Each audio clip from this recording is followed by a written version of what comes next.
So Trump gave a well-received speech, and even CNN's polls were showing a huge upswing in popularity. Must be time to bring back the vast Russian conspiracy theory. Jeff Sessions spoke with the Russian ambassador Sergei Kislyak, which was part of his job as a member of the Senate Armed Services Committee. The shock, the horror. How dare he? I mean, it's not like Russian ambassador Sergei Kislyak visited the Obama White House 22 times. It's not like Russian ambassador Sergei Kislyak sat with and spoke with top Democrats at Trump's speech just a few days ago. But Democrat Claire McGaskill says she never met with a Russian ambassador as a member of the Senate Armed Services Committee, despite back in January 2013 tweeting that she was off to meet the Russian ambassador. And here's a picture of her meeting with the Russian ambassador. I mean, meeting with Russians is just awful. Who would do such a thing? Maybe if Jeff Sessions had just sold 20% of America's uranium to Russia, like Hillary Clinton did in return for a $2 million Clinton Foundation payoff, in addition to a $500,000 check for Bill Clinton giving a speech in Moscow, maybe only then Democrats wouldn't be complaining, because they damn sure didn't complain about that. But Jared Kushner and Michael Flynn met with Russian Ambassador Kislyak in December. Oh my god. Oh wait, even the New York Times says it's, quote, common and not improper for transition officials to meet with foreign officials. But Sessions had to recuse himself, just like Loretta Lynch had to recuse herself after meeting privately with Bill Clinton. Oh wait, that didn't happen. Let's cut the BS. This is about two things. One, the hysterical left is still in denial about losing the election. They're so pompous, they can't entertain for a second that they lost the political argument. So they're still trapped in this neurotic hysteria that can only be satiated by maintaining the echo chamber of the vast Russian conspiracy theory. As Brendan O'Neill writes, the spectre of Putinite meddling is now blamed for everything that doesn't go the liberal elite's way. Brexit, Trump, Italy, Le Pen, Geert Wilders. It couldn't possibly be, because we have the better arguments, right?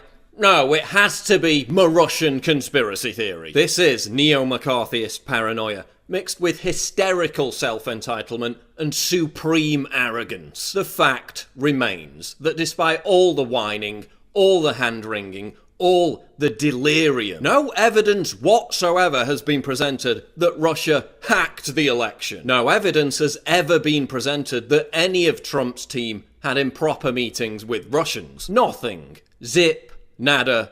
Zilch. And the second aspect of what this is all about, Trump's anti-globalist message and his vow to end unnecessary wars, represents an existential threat to the deep state and the military-industrial complex. You take on the intelligence community, they have 6 ways from Sunday at getting back at you. So even for a practical, supposedly hard-nosed businessman, he's being really dumb to do this. That's why partisan intelligence agents keep leaking information. This is about the total sabotage of the Trump administration. Now, the deep state has formed an alliance with the left to pick off Trump loyalists one by one. People like General Flynn and Jeff Sessions because they're not globalists. They really believe in Trump's America First mandate. Look at who replaced Flynn. General McMaster, a CFR member and a member of other globalist bodies. Look at who dominates Trump's foreign policy team.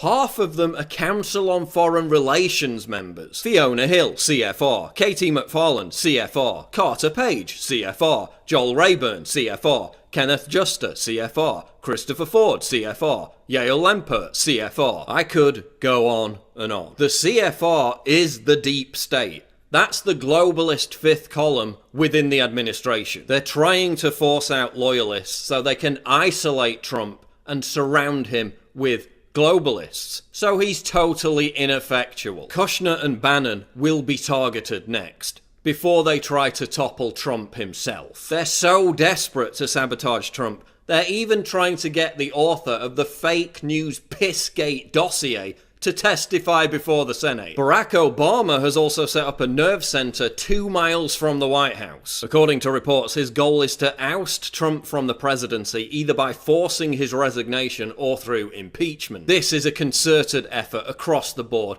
to delegitimize, sabotage, and eventually overthrow the Trump administration. How can Trump counter this? Well, for one, his administration can stop caving and apologizing to deep state bullies and contrived leftist hysteria. Stop treating sellout Republicans and rhinos like John McCain and Marco Rubio with any respect. They don't deserve it. The establishment GOP only knows about apologizing and losing. They have no power. And stop even acknowledging contrived controversies whipped up by the biased fake news media. They're widely hated and their credibility is in the toilet. Polls show that more Americans trust Trump. And above all, purge your administration of this globalist fifth column. There can be no compromise. These people literally want to overthrow a democratically elected government. They don't have the moral high ground. You